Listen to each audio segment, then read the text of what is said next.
c'est Damien de TOT. Pour la vidéo du jour, on va effectuer une tyrolienne de franchissement qui va nous permettre de traverser la coupure humide qui est derrière moi. Par contre, pour l'un des membres du groupe, la première chose à faire, c'est de traverser dans l'eau. On est au mois de février, c'est pas spécialement évident, mais on va quand même le faire. Allez, c'est parti. Pour effectuer la tyrolienne, je vais utiliser une corde semi-statique. Pourquoi une corde semi-statique? C'est une corde qui ne va pas trop s'étirer et qui va nous permettre d'avoir une tension suffisante pour traverser.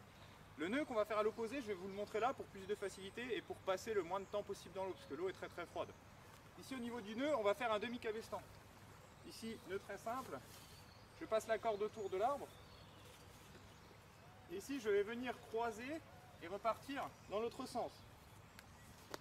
Ici, je remonte une fois, je fais le tour de l'arbre, je croise, je repars dans l'autre sens. Ici, on va effectuer 3 ou 4 tours de corde avec le brin libre et finir juste avec un petit nœud, dit nœud d'arrêt.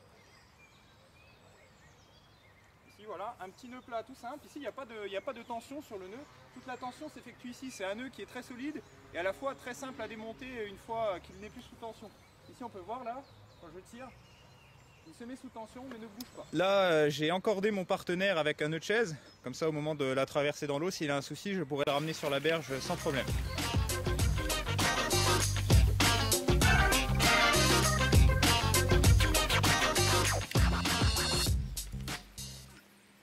Voilà ce que je redoutais arriver. Mon collègue a traversé l'eau, il est arrivé de l'autre côté et se souvient plus du nœud. Je pense qu'il le fait un peu exprès pour que j'aille dans l'eau avec lui. Bon, ça me dérange pas, alors je vais y aller, c'est parti.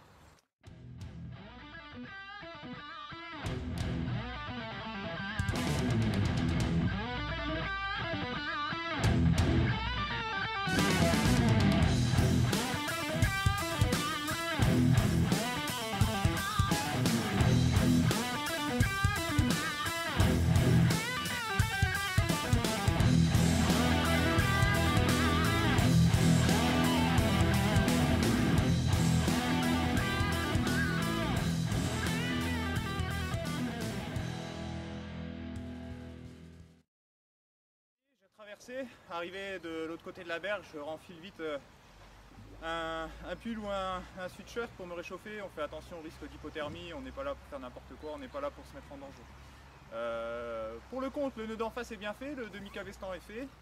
Ce coup là on va installer le nœud qui va nous permettre de mettre la tyrolienne en tension de ce côté-ci de la berge. Ici pour la mise en tension de la corde, de ce côté-là de la berge, je vais faire ce qu'on appelle un nœud jambe de chien. Je vais faire une ganse, 2 ganses et 3 ganses. Ici, les ganses aux extrémités pivotent sur elles-mêmes et viennent coiffer la ganse centrale, ici, comme ceci. Là, il me reste à tirer sur la ganse centrale. Si j'ai un mousqueton, je vais venir le passer ici, dans les 2 boucles. Si j'en ai pas, c'est pas grave, je passerai la corde directement dedans. Si on verrouille le mousqueton.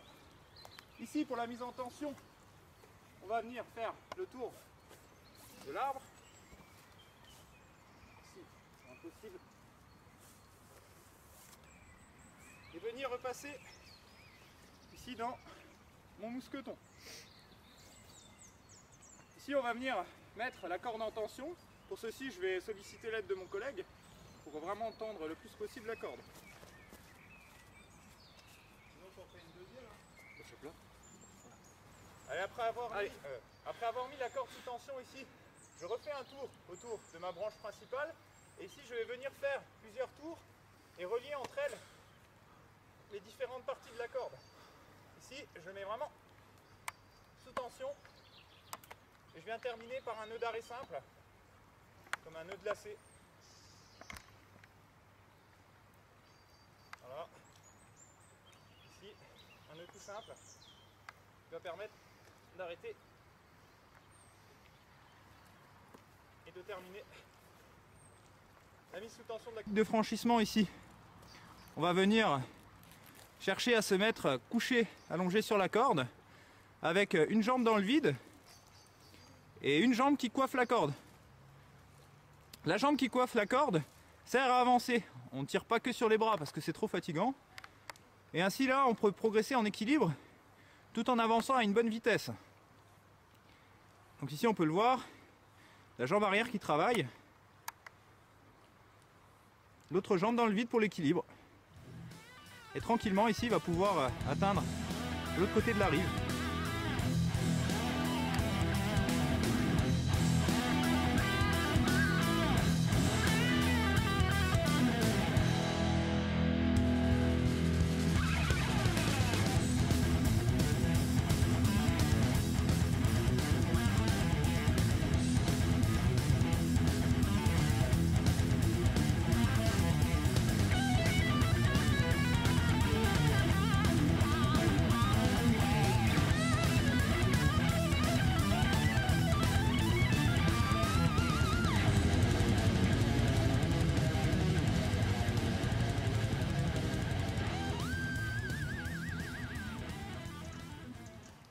Si on a du matériel à transporter, il suffit de mettre un mousqueton sur la corde, accroché à mon sac à dos au moment aussi où je vais avancer.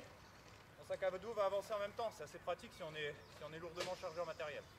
Ça y est, la nuit tombe et la vidéo est terminée. Si ça vous a plu, rendez-vous sur le site internet www.t-o-t.fr et n'hésitez pas à vous inscrire à un des stages prévus prochainement. Allez, salut!